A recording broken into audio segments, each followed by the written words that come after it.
अदीम हाशमी ने लिखा है, फिर भी बैठी है खज़ां बाग की दीवार के साथ, जबकि पत्ता भी नहीं है कोई अशजार के साथ।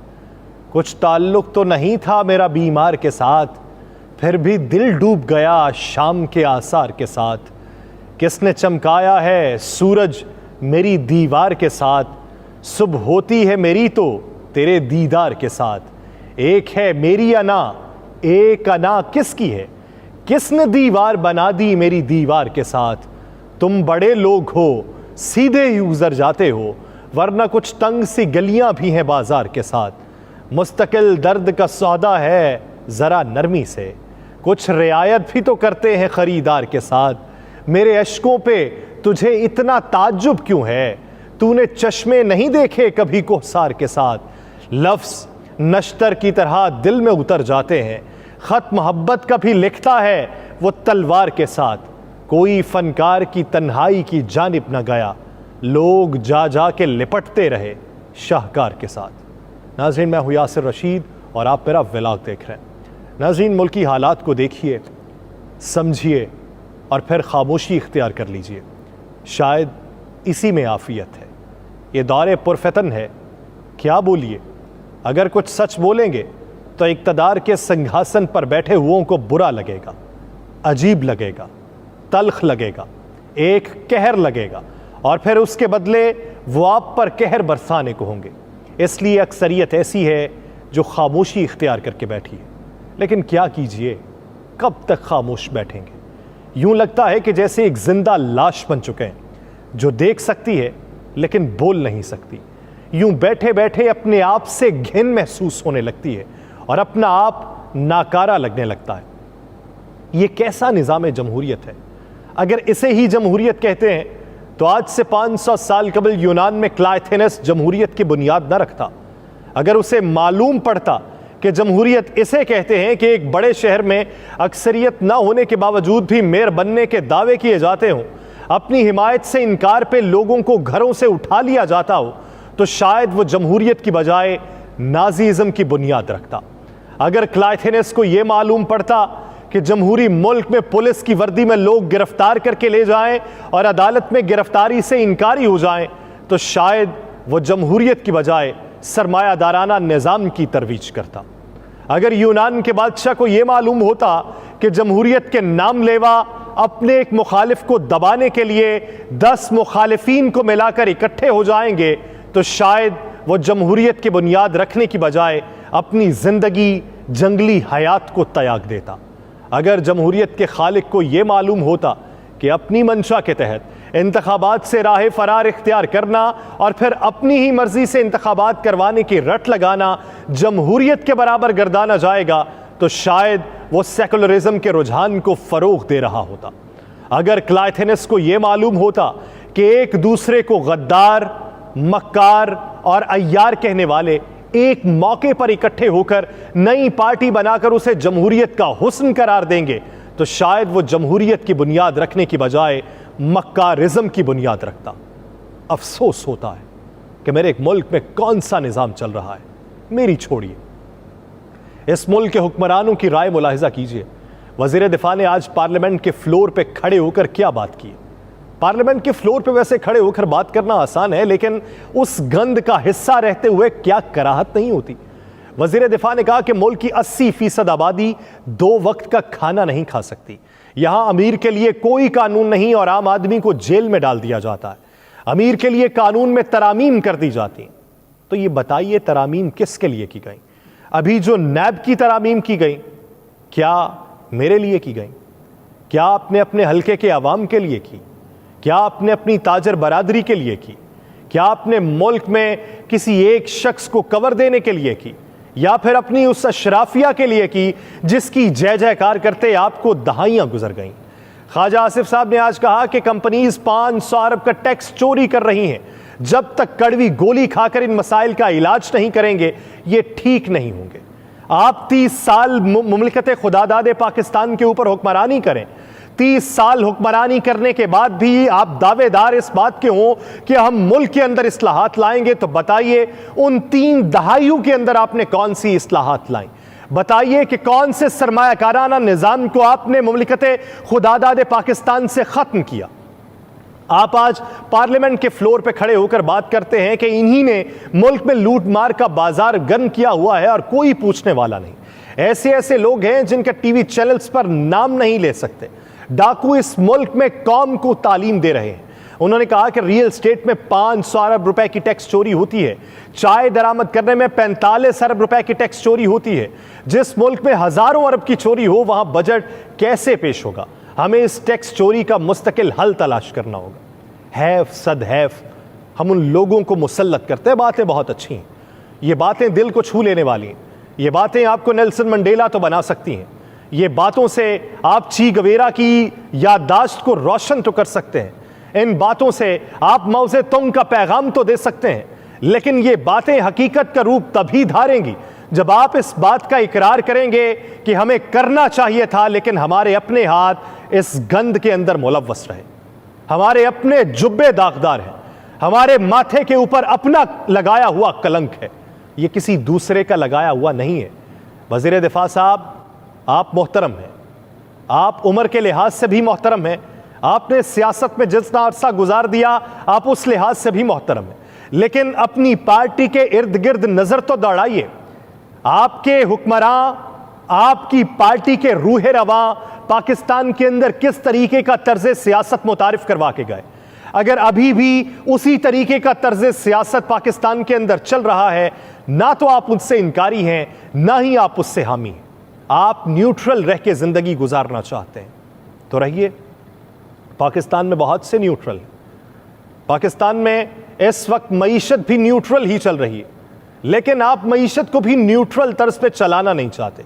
पाकिस्तान के ज़र मुबादला के ज़खायर तारीख की कम तरीन सतह पे पहुंच चुके हैं और मूडीज़ इस बात का इशारा दे रहा है कि पाकिस्तान को अगर IMF की तरफ से इमदाद ना मिली और पाकिस्तान के ज़र मुबादला के ज़खायर मज़ीद कम होते रहे और पाकिस्तान अपनी टैक्स रिफॉर्म्स ना कर पाया तो पाकिस्तान दिवालिया हो जाएगा।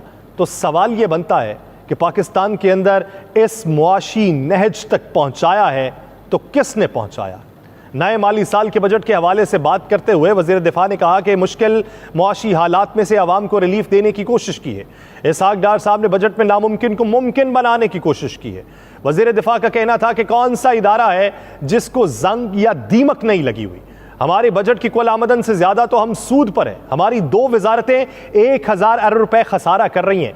190 मिलियन रुपए की चोरी में एक रियल एस्टेट मालिक का नाम टीवी पर नहीं लिया जा सकता। तंबाकू की 2 बड़ी कंपनीज 240 अरब रुपए टैक्स चोरी कर रही हैं। तंबाकू वाली इन 2 कंपनीज के नुमाइंदे इसी पार्लियामेंट में मौजूद हैं। आप बात ये करते हैं कि एक रियल स्टेट वाले का नाम टीवी के ऊपर नहीं लिया जा सकता, तो आप ये बताइए कि 2 तंबाकू कंपनीज के जो नुमाइंदे इस वक्त पार्लियामेंट के अंदर मौजूद हैं, क्या आप उनका नाम लेने की जसारत करेंगे? आपने तो उनका नाम भी नहीं लिया, आपने तो उनके ऊपर भी पर्दा डाला, आपने तो उनको भी कुशन दिया है। आप आज कहते हैं कि मोबाइल में 65 अरब रुपए की चोरी है, GST वगैरह 2800 अरब रुपए की चोरी की जाती है, यौन में 250 अरब रुपए की चोरी है, यूटिलिटी स्टोर्स पर एक बहुत बड़ा स्कैंडल पैदा हो रहा है। गुर्बत खत्म करने के नाम पे आने वाले वो लोग हैं जो खुद पहले अरबों रुपए बनाते हैं। यूनिवर्सिटीज का तबका है जिनके वाइस चांसलर्स करप्शन करके अरबपति बन गए। आप इस मुल्क के हुक्मरान हैं, आप ही की पार्टी के वजीर आजम हैं, आप ही ने ये मलगूबा हमारे सर पे मुसल्लत किया और ये चरबा हमारे सर पे मुसल्लत करने के बाद कहा कि हम पाकिस्तान में मईशत की बेहतरी के लिए इकदाम उठाएंगे। अगर आपको यूनिवर्सिटीज के वाइस चांसलर्स के नाम भी मालूम हैं जिन्होंने अरबों रुपया कमाया है, आपको टोबैको कंपनीज के नुमाइंदगान के नाम भी मालूम हैं जो पार्लियामेंट के अंदर बैठे हैं, आपको यह भी मालूम है कि यौन में किस तरीके से करप्शन होती है और किस तरीके से उसका टैक्स चोरी किया जाता है, आपको यह भी मालूम है कि नॉन टैक्स आमदन में किस तरीके से टैक्स को चोरी किया जाता है, तो आप इकदाम क्यों नहीं उठाते? ये आप इल्जामात तो लगा देते हैं, ये पैगाम आप किसको दे रहे हैं? क्या एक SHO को पैगाम दिया जा रहा है? क्या किसी एक कमिश्नर को पैगाम दिया जा रहा है? क्या आप डिप्टी कमिश्नर को पैगाम दे रहे हैं? क्या आप एक MPA को पैगाम दे रहे हैं? क्या आप एक वजीर आला को पैगाम दे रहे हैं? या आप अवाम को पैगाम दे रहे हैं कि हम तो बैठे हैं, हमसे तो इक़दामात नहीं हो पा रहे, हम सब कुछ देखकर अपनी जबानें बंद किए बैठे हैं, तुमसे जो इक़दामात होते हैं तुम वो इक़दामात उठा लो। आज वजीर दिफा ने यह भी कहा कि अदलिया इस सारे जुर्म के निज़ाम में मुलव्वस है। अदलिया में टैक्स के 1300 अरब रुपए के मुकदमात पर हुक्म इम्तनाई पड़े हैं। यहां आम आदमी को जेलों में डाल दिया जाता है और आम आदमी 2000 रुपए जुर्माना अदा न करने पर बरसों जेल में पड़ा रहता है। ख्वाजा आसिफ साहब ने यह भी कहा कि एक चीफ जस्टिस की जितनी तनख्वाह है उसका चौथाई ही हमें लेने दिया जाए। यह अदलिया 3 वज़राए आज़म खा गई, डकार भी नहीं मारे। आज भी हमारे सर पे बादल मंडला रहे हैं कि IMF कर्ज देगा भी या नहीं। अदलिया, ब्यूरोक्रेसी और एलीट ने इस मुल्क का मुआशी निजाम मुंजमद कर दिया। पंजाब के वजीर आला अरबों रुपए लेकर लंदन चले गए। उन्होंने यह भी कहा कि यहां एक तबके तो तनख्वाह का 90% पेंशन मिलती है, रिटायरमेंट के बाद 4 मुलाजमतें मिलती हैं। अदलिया है तो उसने मुल्क को मफलूज कर दिया है। जब निज़ाम ऐसा होता है तो फिर साल 2018 में एक शख्स लाया जाता है। उन्होंने कहा कि ऐसे हालात में 9 मई होता है। कभी 75 साल तारीख में रियासत को चैलेंज नहीं किया गया, मगर एक शख्स को इक्तदार क्या छिन गया कि उसने रियासत को यरगमाल बनाया। वजीर दिफा ने कहा कि यहां सफेद हाथी इदारे खून चूस रहे हैं। यहां इदारे निजी करने का सोचें तो डर लगता है कि नैब ना पकड़ ले।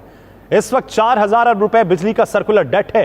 बिजली चोरी बड़े बड़े शहरों में हो रही है। एक एक घर में बिजली के निचले स्लैब का फायदा उठाने के लिए 3 मीटर्स लगाए गए। यहां 2 करोड़ रुपए का दुल्हन का जोड़ा दिया जाता है। कौमी असम्बली में इजहार ख्याल करते हुए वजीर दिफा ने मजीद भी कहा कि यहां अरबों की बिजली चोरी हो रही है, हमारा निजाम कुछ भी नहीं कर सकता। यहां हर चीज पे एलीट ने कब्जा कर रखा है।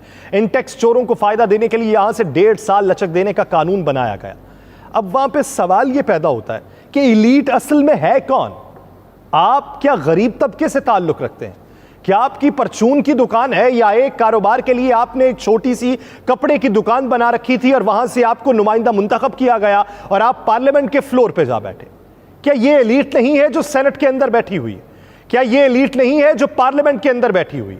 क्या यह एलीट नहीं है जो हमारे ऊपर हक हुक्मरानी को जताते हैं, अरबों रुपया का कारोबार रखते हैं और बाहर जाके दूसरे सरमायाकारों को कहते हैं कि आप पाकिस्तान के अंदर सरमायाकारी करें, लेकिन अपने बच्चे ही बैरून मुल्क में सरमायाकारी कर रहे होते हैं? आप बात करते हैं पाकिस्तान के निज़ाम इंसाफ के ऊपर। एहतसाब अदालत ने वज़ीर आज़म शहबाज शरीफ, साबिक वज़ीर आला पंजाब हमजा शहबाज और दीगर अहले खाना के खिलाफ मनी लॉन्ड्रिंग और आमदन से ज़ायद असासाजात केस की समाअत की। नैब ने सरबराह कौमी एहतसाब ब्यूरो की तस्दीक शुदा रिपोर्ट अदालत में पेश की। एहतसाब अदालत ने नैब सप्लीमेंट्री रिपोर्ट की चेयरमैन कौमी एहतसाब ब्यूरो से तस्दीक का हुक्म दिया। नैब रिपोर्ट में कहा गया कि मुल्जिमान के खिलाफ मनी लॉन्ड्रिंग और आमदन से ज़ायद असासाजात के ठोस शवाहिद नहीं मिले। कौन कह रहा है? नैब कह रहा है। जिसके ऊपर इल्जामात हैं उसका वकील नहीं कह रहा, नैब खुद कह रहा है, जिसने सालों केसेस चलाए, शवाहिद इकट्ठे करने की कोशिश की, मुख्तलिफ पेशियां हुई, उन मुख्तलिफ पेशियों के ऊपर लाखों रुपया, करोड़ों रुपया खर्च हुआ, प्रोसिक्यूशन के ऊपर पैसा खर्च हुआ। वो नैब आज ये बात कर रहा है कि ठोस शवाहिद नहीं मिले। नैब सप्लीमेंट्री रिपोर्ट में शहबाज शरीफ समेत दीगर को बेगुनाह करार दिया गया। अदालत ने शरीक मुल्जिमान हारून यूसुफ, सैयद ताहिर नकवी और सलमान शहबाज को तलब करने या ना करने पर फैसला महफूज कर लिया और तीनों मुल्जिमान तफ्तीशी रिपोर्ट में बेगुनाह करार पाने पर जमानत की दरखास्त वापस ले चुके हैं। दौरान समाअत वकील जो अमजद परवेज थे, उनका कहना था कि नैब सप्लीमेंट्री रिपोर्ट में मुल्जिमान के खिलाफ करप्शन के शवाहिद नहीं मिले। अब वकील बोल रहे हैं, वो कहते हैं शवाहिद नाकाफी हुए तो इन मुल्जिमान को बरी कर दिया जाएगा। वज़ीर आज़म शहबाज शरीफ, साबिक वज़ीर आला पंजाब हमजा शहबाज और दीगर के वकील अमजद परवेज के मनी लॉन्ड्रिंग केस में दलाइल मुकम्मल हो चुके हैं। एहतसाब अदालत ने केस की मजीद समाअत 22 जून तक मुलतवी कर दी। अब ये कोई काउंसलर नहीं है जिनके बारे में यह मुकदमा है, ये कोई MPA भी नहीं है, ये कोई सेनेटर भी नहीं है, ये कोई वजीर भी नहीं, बल्कि वजीर आजम पाकिस्तान, जिनके बारे में नैब ये बात करता है कि इनके खिलाफ ठोस शवाहिद नहीं मिले। और बकौल वजीर आजम वो खुद ये समझते हैं कि नैब एक अकूबत खाना है जिसके अंदर खुदा किसी दुश्मन को भी ना रखे। अब आप एक मुल्क के वजीर आजम हो और आप मुल्क की उमूर चला रहे हैं, आपको यह भी मालूम हो कि आपके ऊपर केसेस गलत हैं, आप उस केसेस में बेगुनाह करार दे दिए जाए, आपके मुखालिफिन के ऊपर भी केसेस हों, तो आप उसके लिए कोई फरमान अपने मुंह से जारी ना करें और आप प्रोसिक्यूशन के ऊपर भी सवाल ना उठाएं। आप उनसे बाज़पुरस भी ना करना चाहें कि आपने साल साल मुझ पे केसेस चलाए, अगर मैं बेगुनाह था तो मेरी उस अखलाकी अकदार जिसकी गिरावट हुई उसकी बुलंदी के लिए आप इकदाम क्या करेंगे, उसकी पासदारी के लिए आप क्या करें? आप यही निज़ाम पाकिस्तान में चलने देना चाहते हैं। माजी में अगर आप इसके शिकार थे तो अब आप इसके बेनिफिशरी हैं। इसी तरीके से पाकिस्तान चलता रहा। अगर आज ये पार्लियामेंट के फ्लोर पे खड़े होकर बात करते हैं कि पाकिस्तान में सरमायाकारी आनी चाहिए, लेकिन सरमायाकारी आती है तो यहां पे लूट खसूट का बाजार भी गर्म होता है, तो मुस्तकबिल में जाके ये खुद बेनिफिशरी होंगे। या माजी में ये खुद बेनिफिशरी थे तो नहीं बोल रहे थे, अब बेनिफिशरी नहीं है कोई और है तो इसलिए बोल रहे हैं। ये पाकिस्तान का निज़ाम है। आप ये देखिए कि तुर्की में जाके हमारे वज़ीर आज़म ये बताते रहे कि पाकिस्तान में सरमायाकारी कीजिए, हमारी हुकूमत है, सरमायाकारी को फ़रोग़ दिलाएंगे। हम पाकिस्तान में सरमायाकारी लाने का दुनिया को पैगाम देते रहे, लेकिन सवाल ये कि यहाँ पहले से मौजूद सरमायाकारी की सूरत हाल क्या है। शेल पेट्रोलियम कंपनी ने पाकिस्तान में कंपनी के तमाम शेयर्स फरोख्त करने का ऐलान कर दिया। शेल का कहना है कि वो शेल पाकिस्तान के 77.42% हिस्से फरोख्त कर देगी और कंपनी का इंतजाम खरीदार के हवाले कर दिया जाएगा। शेल पेट्रोलियम कंपनी को 2022 में डॉलर की कदर में इजाफे और पाकिस्तानी रुपए की कदर में कमी के बायस भारी माली नुकसान का सामना करना पड़ा। इसके अलावा बरतानवी कंपनी को वाजबात की वसूली में भी मसाइल का सामना करना पड़ा, जिसके बाद कंपनी ने यह फैसला किया है कि उसके जो शेयर्स हैं वो फरोख्त कर दिए जाएं। शेल के तर्जुमान के मुताबिक शेयर्स की फरोख्त में ग्रुप के दीगर कारोबार भी शामिल हैं, जिनमें पाक अरब पाइपलाइन कंपनी लिमिटेड पेप्को के 26% मालिकाना हुकूक भी शामिल है। शेल पेट्रोलियम कंपनी ने जारी बयान में कहा है कि इदारा पाकिस्तान में अपने तमाम शेयर्स फरोख्त कर रहा है, जिसकी मंजूरी बोर्ड ऑफ डायरेक्टर्स के इजलास में दी जा चुकी है और इस फरोख्त से पाकिस्तान में जारी शेल के ऑपरेशंस पे कोई फर्क नहीं पड़ेगा, वो जारी रहेंगे।